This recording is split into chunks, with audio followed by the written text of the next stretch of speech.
चांद, जिसे इंसान हजारों सालों से सिर्फ दूर से देखता आया, अब वही चांद इंसानों की अगली दुनिया बनने की तैयारी में। और सबसे चौंकाने वाली बात यह है कि अब वैज्ञानिक दावा कर रहे हैं कि चांद की मिट्टी से ऑक्सीजन निकाली जा सकती है, यानी आने वाले समय में इंसानों को सांस लेने के लिए सिर्फ धरती पर निर्भर नहीं रहना पड़ेगा। लेकिन सवाल यह है कि आखिर चांद की मिट्टी में ऑक्सीजन आती कहाँ से? क्या सच में नासा और वैज्ञानिक अंतरिक्ष में इंसानों के लिए अस्थायी बेस बनाने की तैयारी कर रहे हैं? और आखिर वो कौन सी तकनीक है जिसने चांद की धूल और पत्थरों की परत यानी रेगोलिथ से ऑक्सीजन बनाई जाए? आज इस रिपोर्ट में हम बात करेंगे अंतरिक्ष की उस बड़ी तैयारी का पूरा सच जो भविष्य में इंसानों की जिंदगी हमेशा के लिए बदल सकती है।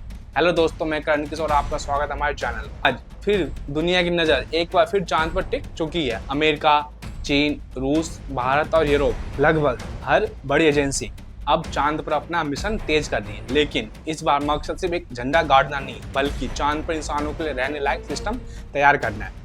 क्योंकि वैज्ञानिक मानते हैं कि भविष्य में चांद ही मंगल और गहरे अंतरिक्ष मिशनों का सबसे बड़ा स्पेस बेस बन सकता है। लेकिन सबसे बड़ी समस्या हमारी यही रही कि अंतरिक्ष में इंसान जिंदा कैसे रहेगा, क्योंकि वहाँ ना हवा है, ना पानी है और न ही सांस लेने के लिए ऑक्सीजन।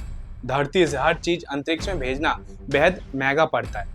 सिर्फ 1 किलो सामान को अंतरिक्ष में पहुंचाने में लाखों रुपए खर्च हो जाते हैं। ऐसे में अगर इंसानों को लंबे समय तक चांद पर रखना है तो उस जरूरी चीजें वहीं तैयार करनी होगी। यहीं से शुरू होती है चांद की मिट्टी यानी रेगोलिथ की कहानी। रेगोलिथ दरअसल चांद की सतह पर मौजूद धूल, पत्थर और महीन कणों की परत होती है। वैज्ञानिकों के मुताबिक इस रेगोलिथ में करीब 40 से 50% तक ऑक्सीजन मौजूद होती है। लेकिन ये ऑक्सीजन गैस के रूप में नहीं होती, बल्कि पत्थरों और खनिजों के अंदर रासायनिक रूप में फंसी हुई होती है। यानी चांद की मिट्टी में ऑक्सीजन तो है, लेकिन उसे बाहर निकालना सबसे बड़ी चुनौती है। अब वैज्ञानिक जिस तकनीक पर काम कर रहे हैं उसे पायरोलिसिस कहा जाता है। आसान भाषा में समझते हैं तो इस तकनीक में चांद की मिट्टी को बेहद ज्यादा तापमान पर गर्म किया जाता है। जब रेगोलिथ को 1000 डिग्री तापमान तक गर्म किया जाता है, तब उसमें मौजूद धातु ऑक्साइड टूटने लगते हैं और उनमें ऑक्सीजन अलग की जा सकती है। वैज्ञानिक सबसे पहले चांद की मिट्टी को इकट्ठा करेंगे। इसके बाद उस मिट्टी को खास मशीनों के अंदर डाला जाएगा, जहां बहुत ज्यादा गर्मी पैदा की जाएगी। इस प्रक्रिया के दौरान मिट्टी में मौजूद ऑक्सीजन धीरे धीरे अलग होने लगेगी। फिर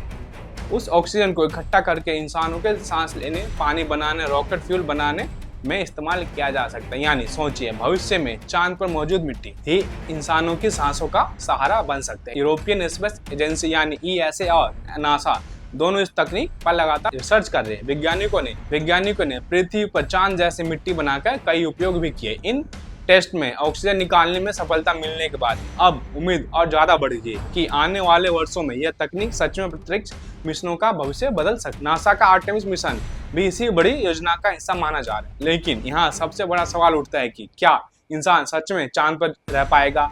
और शायद आने वाले समय में इंसान सिर्फ धरती का नहीं, बल्कि चांद का भी निवासी कहलाएगा। धन्यवाद।